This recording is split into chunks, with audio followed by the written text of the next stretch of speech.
Hi, this is Renee Stanley for Movie Review Relay. And before we start with Empire, did you guys see Lethal Weapon? I have to tell you, it's very good, at least so far. I mean, there was a couple of scenes that was a little bit TMI. Sergeant Murtaugh and what his wife does in bed, we don't know if we need to see all of that. You can imagine that they're married, a couple they've been married for years, right? So that's fine.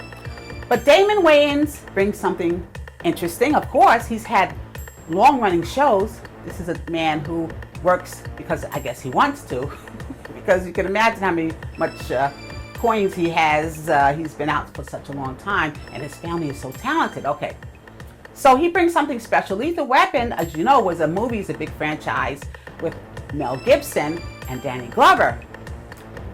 And it's hard to imitate, or I should say, to capture the same kind of energy when you transition from a movie to a television show. We saw the failure, I shouldn't say the failure, we saw a sample of this with Rush Hour. I don't know why they tried to do Rush Hour the way they did. How can you find two actors that have the same chemistry as Chris Tucker and Jackie Chan? You might be able to do it, but those two probably are not the ones. They're very talented individually, don't get me wrong. Handsome guys, talented, but no, they did not capture the same excitement as the characters in the movie as the actors did that played in the movies. So this is a difficult thing, but Lethal Weapon, I'm gonna watch it. It seems like it's off to a good start, and you might wanna watch it too. All right, so now we talked about that because after Lethal Weapon in New York comes Empire on Fox, yeah. So that was the next thing we watched. So let's talk about Empire, all right? All right, so the cliffhanger is solved. Yes, Rhonda is the one who went over the edge. And we have to say, Andre, you know, we spoke about Andre on more than one occasion. I'll leave the links, but you guys have heard me say this about him. Andre is such a good-looking guy. You know, it's too bad you're crazy because when you're that gorgeous, you know? But it's okay. All right, so he has to deal with his wife's death as he brings Anika into the emergency room in the hospital. Anika has a baby girl. People said, oh, it's supposed to be a boy, whatever it was. I don't know. It's a moot point because as we found out in last year, or the season before last, I can't remember now, but DNA tests are always necessary, okay? Because remember they thought they had a grandbaby before, and yeah, it didn't work out. So I'm sure someone in the storyline will write that in to give this little baby a DNA test. All right. In the eyes of the law, Lucious is assumed to be the father, and poor Hakeem, he's feeling strange. You know, he's a young guy. He doesn't really realize what he's gotten into. Hakeem doesn't realize that this could actually be a blessing for him because he can start all over, right? All right, so Anika is brought into the mansion, into Lucious's mansion, and who's there to greet her but Grandma Lucious, now great Grandma Lucious. Yeah, she's there with the butcher knife. She's meeting him at the door. All right, so she says, what are you doing here? Yeah, with the butcher knife in her hand. Yeah, so please leave Grandma Lucious alone. I said this last, y'all remember me telling y'all this. Leave that woman alone, okay? And I said before, put her in a home. Lucious, you have enough money to put her in a home. That's what she was before. Why didn't you leave her, okay?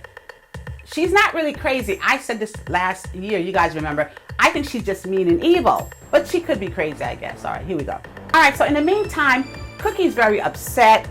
She's crying over Lucious. You know, she really does love him, and he loves her. There's still always going to be something there between the two of them. They're not finished yet. But I have to say, Cookie, find you that Derek Luke guy, that fine-looking gentleman. I know he went to Washington, wherever he went. Go find him and stay with him a little while, come on back home, get it over with. Because Lucious is just too much drama, you know. And I know some people like drama. They're addicted to drama. But no, Lucious is too much. You know, marrying a person to keep from going to jail. The FBI guy, which is his half-brother now, is coming to the house because Lucian's inviting him for dinner. And this young man taunts them, you know. He tries to get them upset and provoke them so they could spill more beans. Because that's what happens when people want to get you to talk. They're trying to get truth out of you, trying to find out, is this marriage that Lucious and Anika has, is it fake or not, you know. All right, so Cookie, dry your eyes.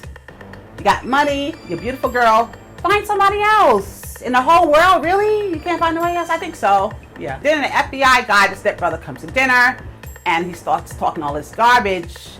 He comes at Cookie, making her feel worse than I think she already felt. And then Cookie claps back, and then he leaves. But not before even Hakeem is feeling humiliated and intimidated, you know? In another scene, you got the performance by Jamal, and he has this traumatic stress disorder from his shooting. And Vanessa, Nessa comes in, and she sings beautifully. The crowd loves her. They really want her to be a headliner. You know, they like her. She's like the new Rihanna, I guess, if you want to say it like that.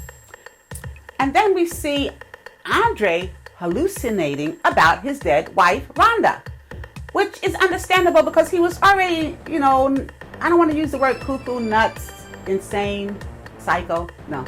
He was already having some mental issues. That's the politically correct way to say that, right? Okay. So, yeah, we're not surprised about that with his cute little self. He's going to be all right, though. I'm sure the writers have something interesting for him. So, let's hang out with Empire a little while. Let's see where it's going to lead. Until we meet again, it's Renee Stanley for Movie Review Relay. God bless.